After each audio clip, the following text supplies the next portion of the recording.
you're watching The Last Word. I'm Sanjana, and before I kick off our show, once again an appeal to our viewers to stay home. Now, Mirror Now has been trying to bring in the news out of our homes. As you can see right now, I'm delivering the news to you tonight from my living room. I appeal to all of you that if it is possible, please do work out of home, stay safe, and please stay home. Now, every night at 10 o'clock on The Last Word, we're going to be focusing on a very important aspect of the coronavirus and an important aspect of the coronavirus fallout, which is the mental health impact that it is having.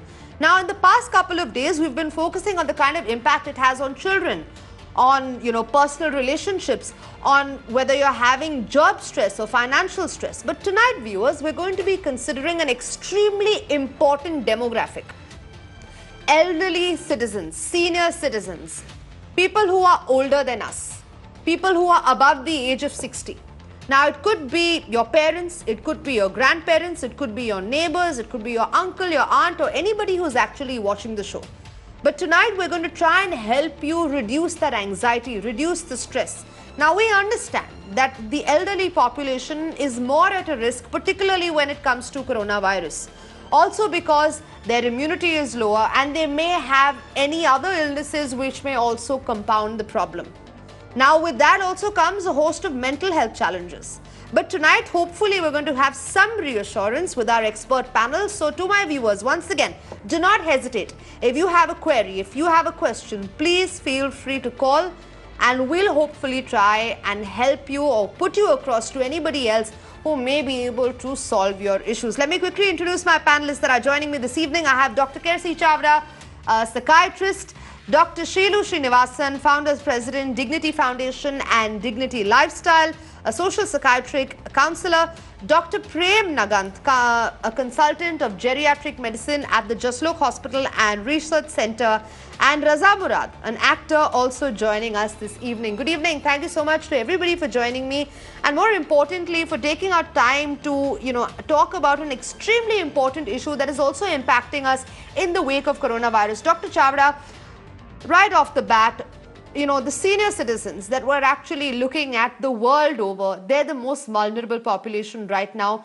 because of the coronavirus. Now, understandably, because of the physical and the health challenges that they have.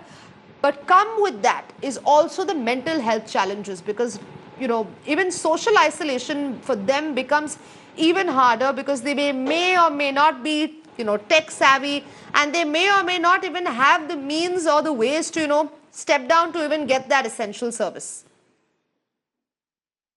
Yes, I'd agree with you. I think we look at it in a whole bunch of perspectives.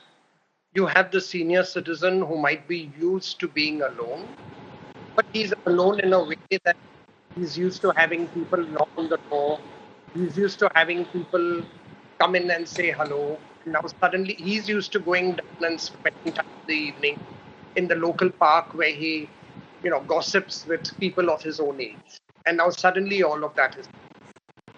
You might have a senior citizen living with his family, and he's used to having his son and his daughter-in-law, or his daughter and his son-in-law go out to work and come back in the evening. So he has some time to himself. Suddenly all of that has changed. Suddenly he's alone. Suddenly he's bereft. He's not permitted to go out. Very often they are not very tech savvy, so they really don't know what to do in order to pass their time. It's extremely difficult for them to organize food. It's extremely difficult. It may be extremely difficult for them even to remember to take their medication. And we must remember that the older you get, the chances of you having maybe blood pressure and diabetes or even cognitive imbalances seems to increase. So it's a very, very, very bad phase for them. Over the last 2-3 days, my friends and I have actually started an organization where we do teleconsulting. So this has just been allowed in a certain perspective by our governments. Otherwise, it was an illegal act. So what we attempt to do is to provide services dealing only with psychological issues. And some of the queries that we get are absolutely pathetic. About 2 hours ago, I had an old lady who called me saying, "Doctor, I think I'm going mad. I think I'm going mad. I don't know what to do. And it's only 2 days old. How am I going to survive the remaining 19?" it's extremely difficult for them. Yeah. No getting away from the fact that it's going to become even more difficult as time passes. Absolutely, and it's particularly heart wrenching, which is why I think we at Mirror Now are trying to focus particularly on them, because the physical challenges coupled with the mental ones can be extremely difficult at this point of time. Dr. Shelu Srinivasan, and this works for all of us really, for people who already come from abusive families, or perhaps feel that the outdoors or meeting your friends is a good escape, particularly for senior citizens. How does one isolate where, say in a country like India where there's not much room to isolate? If you're already coming out of a family where, say, maybe your son and daughter may not necessarily see eye to eye with you, you may not be getting along well with your family, and your only reprieve was to, go down to the park and walk with your friends, have a drink with your friends in the evening, and all of that now has suddenly stopped.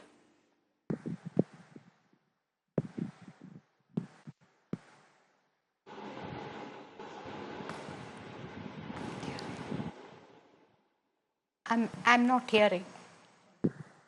Dr. Srinivasan, if you can hear me? I'm not hearing. Now I can hear you. Right, we seem to be having some issues with Dr. Srinivasan over there, but let me quickly pose the question to Dr. Nagant. Dr. Nagant, how does one really isolate when in a country like India there's not much room to isolate? That's one. And two, you may not necessarily have a great relationship already with your family members. You may not see eye to eye with your son, with your daughter-in-law, and perhaps the only reprieve that you have was to escape the home, in the evening or in the morning to meet your friends, to play cards, to go down for a walk with them. So what does the senior citizen then do, in a case like that? Because when a senior as a it having help that all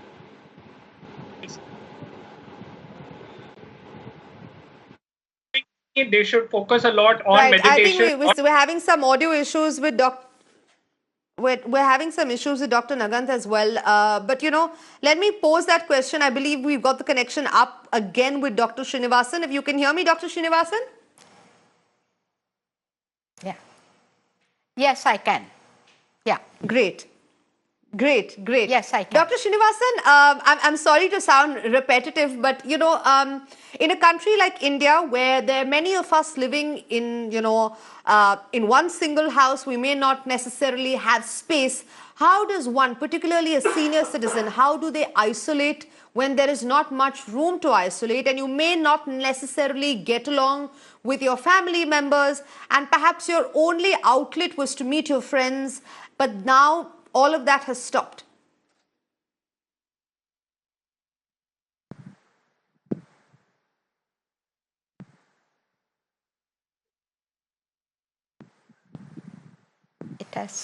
It has again switched off. It will come and go. But okay, yeah, but we're going to try and sort that out. Okay, yes, please go ahead. Yeah. I think senior citizens definitely need to get out at least once a day, outside, go anywhere, but they need to get out of the house. And with this type of homebound, stay at home type of an order that has come, this has really shaken up a lot of them. In a number of centers where we run, and which is a daily forum for interaction, and now with that having stopped, all of them are feeling even lonelier than even before. And many of them call us, and they themselves have suggested, why don't you run online classes for us? So the members themselves suggesting, we are ready, please conduct all the classes or all the singing and exercises and show us recipes and all that, please conduct it online. So today, senior citizens are not necessarily so very out of touch with technological innovations. Many of them do carry their smartphones. Many of them are in fact very, very clued into WhatsApp. They are also into Facebook. Therefore, it is not as before. 25 years ago when I started the foundation, it was a very different picture. Now, the senior citizens are much more savvy, and they want to be a part of what is going on in the mainstream activity area. And when this is denied to them, it is indeed a great mental stress. Many of them don't want to say openly that, yes, we are very lonely, we don't know what to do, but behind their smiling faces, I can very well perceive a lot of insecurity, fears about being lonely. What will happen tomorrow if I'm not well? Who will take me to the hospital? Where will I find the money to run my medical care? So any number of insecurities really are the problem as far as senior citizens are concerned. And that is showing up very starkly now in this period of isolation. Absolutely, and those are extremely valid fears, and perhaps anybody who is in social isolation, even if somebody who is living alone, will have those fears. So I cannot even imagine somebody who is elderly and socially isolated and physically not all there, dealing with something like that on a daily basis. Let me quickly come to Raza Murad also, who's joining us. Raza Murad, how exactly are you dealing with this social isolation? What has it been like for you? And more importantly, take us through, mentally, how are you feeling right now? Are there any fears, any kind of insecurities? Are you anxious, stressed out?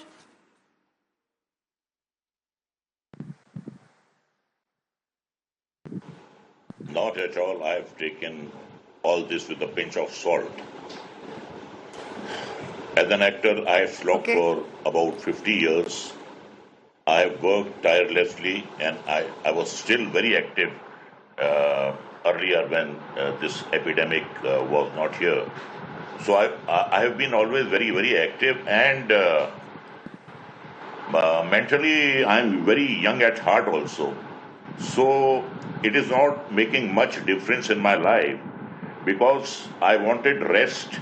I had purchased many books which I was unable to read because I did not have the time. But now I am having a lot of time, and I am taking the life as it is coming. I am relaxing. You can see my stubble. You can see my unruly hair.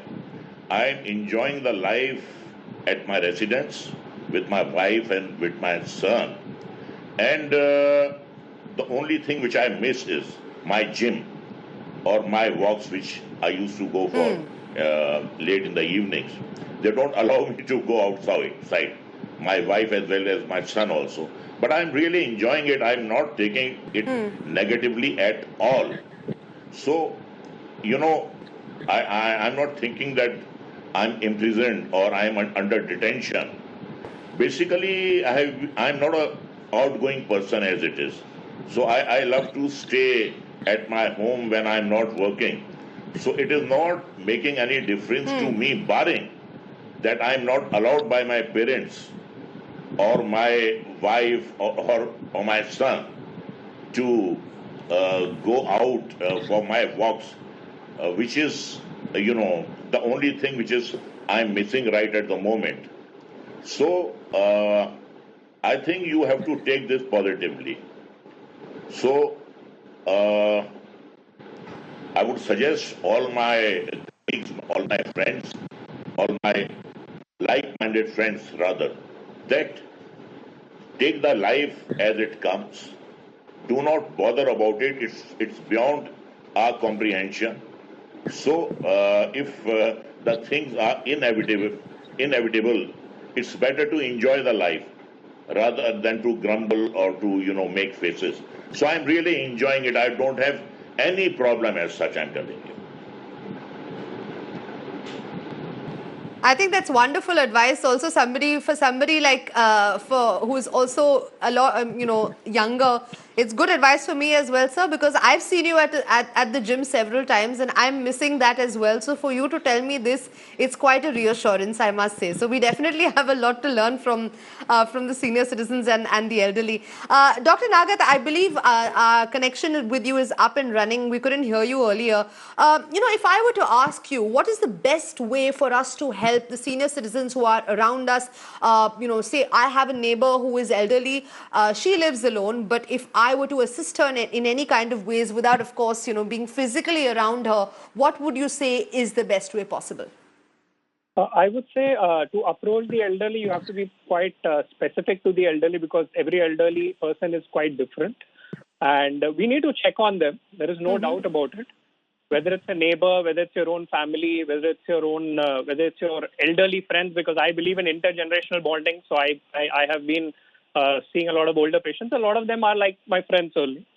Call, video chat would be better if they are tech savvy. The reason being messages and this kind can sometimes be obviously missed. These older people might be using a lot of landline, I feel. So I think landline should really come in. And what we need to ask them during this period is basically how are they coping with this additional stress? I mean, let them just let out. It's not probably we are going to say that this is what you need to do, but at least they need to have a let out where they tell us that how they are feeling, how they are coping with the stress. Do they have any sort of fear of what's going to happen? Then we need to encourage them to do things which can be done even social distancing as well. Like people who are not tech savvy, people have played board games. I mean, they should go into that. They should do puzzles. They should do pick up any hobbies which they can. If they're already doing meditation, yes, we need to try to advise them to do the same. We need to, as caregivers, or as you said, if you want to help somebody, facilitate maybe if they need any medical advice, then we need to help them to patch them up maybe through video or however we can. Then we need to sort of help them in errands. I mean, there can be a lot of elderly people, maybe an elderly couple where they were dependent totally on a caregiver. And that caregiver might not be able to come because of the lockdown. So we as a responsible person who knows that older person should help them in errands, maybe get them the groceries, try to help them, obviously, being socially more active. Then I would also say give them importance. Why? They have seen life. So we need to also try to maybe seek advice from them as an experienced person on how we should tackle it together.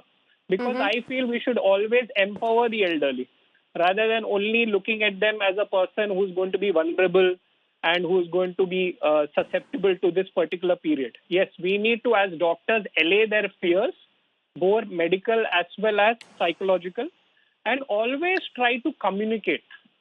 I would say communication is so very important, because sometimes what happens is we just sort of isolate in a very different way, and an older person who does not want to talk at all.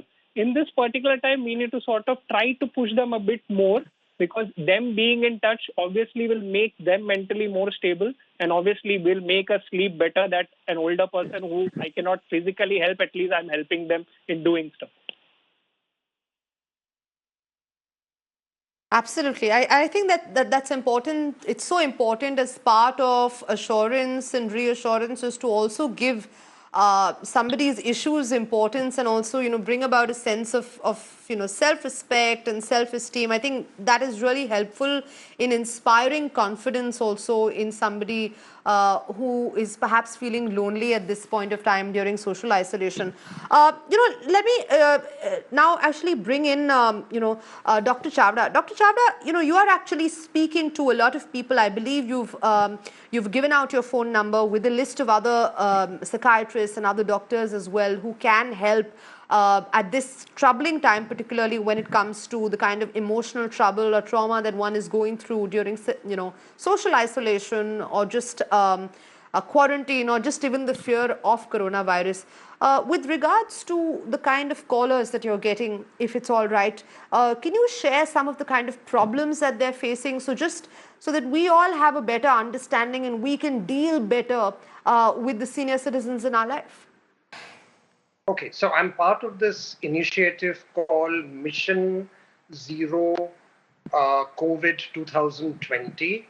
This was actually started by a very dear friend of mine, Mr. Matthew. And he came to me with a proposal that we kind of start something which would be an online service just dealing with psychological issues. So the point of this is to emphasize we are not dealing with the normal questions of what happens if I cough and what happens if I sneeze and what happens if I have fever. I got together about 12 of my very dear friends, all fairly senior psychiatrists, and we have been working over the last 2 days. Each and every one of us is getting anything from 15 to 25 calls. We are going to be ramping up the number of people because you have to realize that we are also fairly busy professionals in our own right. So it is not possible for us to give that much of time as is seeming to be necessary currently, given the scenario of the enormous amount of calls that we are getting. And currently, we are only allowing WhatsApp calls. We are not talking to them on phone. What are the kind of problems that my colleagues and I are? We are facing the commonest, of course, is this social isolation. Doctor, I'm all alone. What am I going to do? How will I cope? My medicines are running out.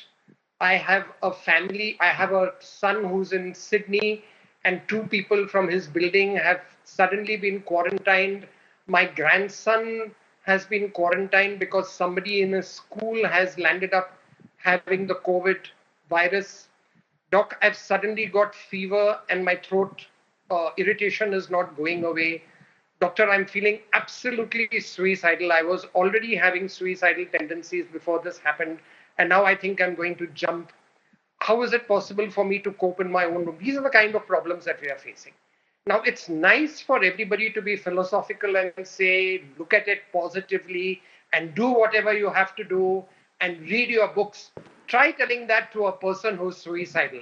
Try telling that to a person who can't even talk properly on the phone because he's crying so much. Try telling that to a person who's so enormously scared that he's got this virus. Try telling that to a person who cannot have his helper come home because the helper stays far away, and even though the helper wants to come and stay with him, he cannot because there is no transport.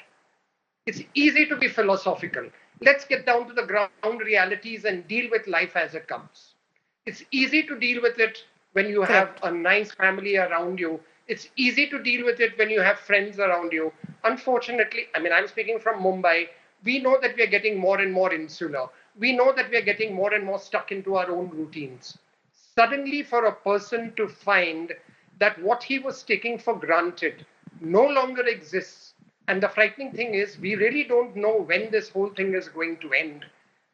The anticipatory anxiety that one feels is probably more than if you actually knew that after 20 days, my fever will go away, I'll be okay, I'll be able to go out, my friends will be able to come back, I'll be able to go to the garden and sit on the stool and chat with my other friends. None of this is something that we can actually guarantee. So when these clients call up us and say, but doctor, what am I going to do? Sometimes we really have no answers. Yes, we tell them, have a routine, eat properly, make yourself, try to get onto an online thing and try to learn something, keep in touch with your family. But like somebody else said, a lot of them are not very tech savvy. So then what we try to do is we try to tell them to get some neighbor who would normally come in, because neighbors they do look after the older neighbor, and try to get them to teach them at least the basics so that they can be in touch on a video conference with their family. And that is what makes the difference. Eventually, yes, you may read as much as you want because you never had the time to read before, and you may learn how to knit. And, we have now online courses which have been going in my groups also, where people are teaching painting, and we have all the celebs teaching physical activity, which is fantastic. because I do believe physical activity is also an extremely important aspect of being cooped up and being able to cope with being cooped up. But eventually, it's the contact that is necessary. And I think it's my appeal to everybody who's watching this show. If you have a neighbor who you know is alone for whatever reason, take the trouble, knock on his door if you can, or at least call him up and talk to him, and just tell him that you're available. Tell him that he's not alone. Tell him that he's in your thoughts. And I think it is that which will make all the difference in the world, that which will reduce anxiety. I mean, I'm fairly clinically detached, but over the last 2 nights, I've been waking up in a sweat, thinking of some of the horrible cases and the horrible case scenarios that I've heard. Believe me, it's all very well to say the government is doing this and the government is doing that, and we expect that some people will fall out of the safety net. You don't want to be that the statistic that falls out of the safety net. You don't want Correct. your family to be the one who's going to have a breakdown because he can't get the medication that he needs so tremendously for whatever disorder he's already having. You don't want to be dealing with a family member who suddenly turns so anxious that he starts gasping and crying and being a pain to be with. But he's not doing that because he doesn't like you or because he wants to be a pain.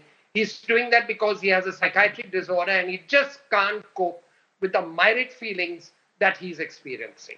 That is the kind of stuff that my colleagues and I are facing. And it's only the second day. We are shuddering to think of what will happen after another 19. Absolutely, Dr. Chavda, thank you so much for sharing that, and more importantly, giving the advice that perhaps you need to stay in touch. You need to call whoever it is in your life, if they are a senior citizen or even not. Just call them and let them know that you're there. Reassure them, and that is part of really healing, and more importantly making them feel reassured. Once again, to our viewers, as you can tell, we have an expert panel on this evening. If there is anything that is bothering you, if you are a senior citizen, if your parent, your grandparent, your aunt, your uncle, if you are a senior citizen and you are feeling uncomfortable, you're not feeling mentally all there or upset, this is a safe space. Please feel free to call. Our numbers are flashing on the screen. Hopefully, even if not solved, we can reassure you in some way or the other. Dr. Srinivasan, I can understand, besides, of course, the social isolation, besides, of course, the fear of infection of coronavirus, besides, of course, the fear of your family member, your son or your grandchild picking up coronavirus, there's always the concern of, in a situation like this, to perhaps even receive not substandard care, but not the care that you need for any other illness or any other disease that you may be having. If you have a heart issue or a blood pressure issue, anything that that is age related, you obviously also have the anxiety around that if something happens to me, I won't be able to get the treatment I need because of what's happening in the world and the country and how bogged down the healthcare system already is with the coronavirus.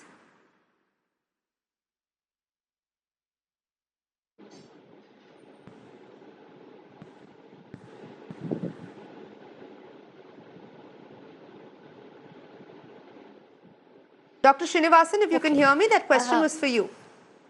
May I? Yes, I can. I can hear you. Now, I'm particularly concerned about people living with dementia. When you are talking about so many other types of illnesses, dementia is something about which the person living with it cannot express what he is going through. And the 4 million people living in India with dementia need to be cared for by their family, by the caregivers. Now, those members who have been coming to our daycare centers, those who are living with us in our retirement township, nearly all put together about 200 to 250 people that we are looking after, people living with dementia. For them, what happens? You need to touch them. You need to feed them. There needs to be a caretaker who will take them to the toilet, bring them back, change the clothes, give food to them. Now, with this social distancing, the physical distance that needs to be kept, this becomes a very, very big challenge. How many times that you will wash and not touch, it is posing a lot of problems for us. After all, the caregivers, whether they are paid staff or the family members, are also concerned about their own health. In this circumstance, what is going through the minds of people living with dementia is something unfathomable today, because we do not know what is going on in their minds. Many of them cannot articulate, and those of them who've been coming to these centers now suddenly find there is nobody to take them to the center. They don't understand what is happening, why the bus has not come, and all the time they are getting ready to leave. So it's a very, very sad state of affairs to see them suffer, not knowing what is happening around, and the family member also do not know what's to be done with them. This is one this is an extreme case of a segment of the population going through isolation in very, very sad circumstances. Absolutely, absolutely. And I can't even imagine what they must be going through, in their minds. Dr. Prem, what about the elderly in care homes, in old age homes? Would you recommend at this point of time that perhaps if the family has the means and can actually do it, that they perhaps need to be pulled out of the homes, or would you recommend that they stay there? And in that situation then, how does one look out for them and ensure that, that their mental health, besides other things, is also taken care of? Yeah, in a current scenario, to actually pull out them from a from a care home might not be that easy, purely because, as of now, there is a lockdown. Mm-hmm. The so-called means to do it will be quite difficult. The fact that they have been taken care by a lot of people there, and they are obviously happy, and there has been obviously a reason why they have been put in the care home for whatever reason. We're not going to delve into that. But the point is, I would say that if the current ecosystem in which the older person is happy and is okay, I would want them to be in that ecosystem. But as of that, I know with personal experience talking to certain care homes in Bombay, yes, the caregivers are very concerned that how the care is actually being taken care. Is all the precautions being taken, or is hand hygiene being done? So although they want to be physically there, but they can't. But the questions that the caretaker, the primary person of the care home is getting is enormous. Like, what are the precautions? What are you doing about that? Because these are people who have been living in that particular care home for a while. So as far as their mental part is there, it was going on well. And people have been going, people entertain them. Even I have gone, I have presented there. But now suddenly what happens, because of this so-called social distancing, nobody really might be actually, earlier when younger students from colleges used to go there, teach them art. So that sort of has become a bit of a problem as far as the mental aspect is concerned. And if they would obviously want to decide and take them home, then I would want the caregiver to be ready for all the care that has to be taken, because it's not easy. It's not easy uprooting an older person from a current system where it has been stable, and then to get back to home where they might have been comfortable earlier. But then it's very difficult to say whether they'll be comfortable anymore. And we also need to take into consideration that the burden that will come suddenly on the caregiver per se, because they are not, to be very frank, nobody has been mentally prepared for the situation. We have just got into it where we are taking every day together, and we are trying to address the mental as well as the physical part of the older person. What I would try to stress here clearly is, yes, mental part is huge. Mental part because of coronavirus as well. The fact that they get distressed that, oh my God, I belong to the vulnerable age group, so that is bad. But we need to make sure that they do not forget their diseases, because ultimately those diseases need to be continuously treated. They need to take their medications. They need to also think that those are the diseases which are important. But we need to take care of the mental part purely because there could be a point where the older person will just say, what am I going to live for? Everything is going to a toss. What am I actually looking forward to? Why should I take my medications anyway? So in such scenarios, we need to actually continue to motivate them. I would say, rather than, again coming back to the care home, rather than getting back home immediately, I would say more frequent video calls, more frequent assurances by the care home per se to the relatives that they're actually being taken care well and all the precautions are being taken, rather than just changing the ecosystem entirely, and it might end up creating a chaos either way.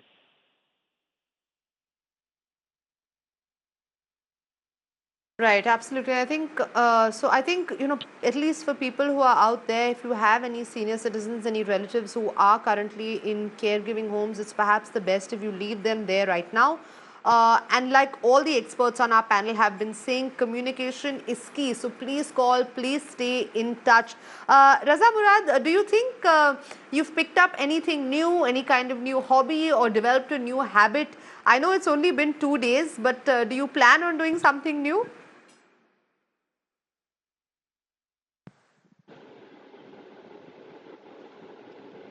Yeah, as I told you earlier that I like to read a lot, and now I think that I would love to write an autobiography because I have a very sharp memory. Still, the age has not taken its toll on me. I am quite active. My memory is totally intact. So I would like to write, my autobiography, and I'm thinking of, writing it. So that would be very good, and there are so many incidents which are totally, alien to the people.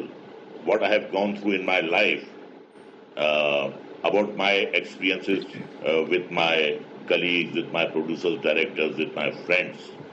So I'm thinking now to write my autobiography, and I think this is the right time to write also because I never got the desired time to think about it.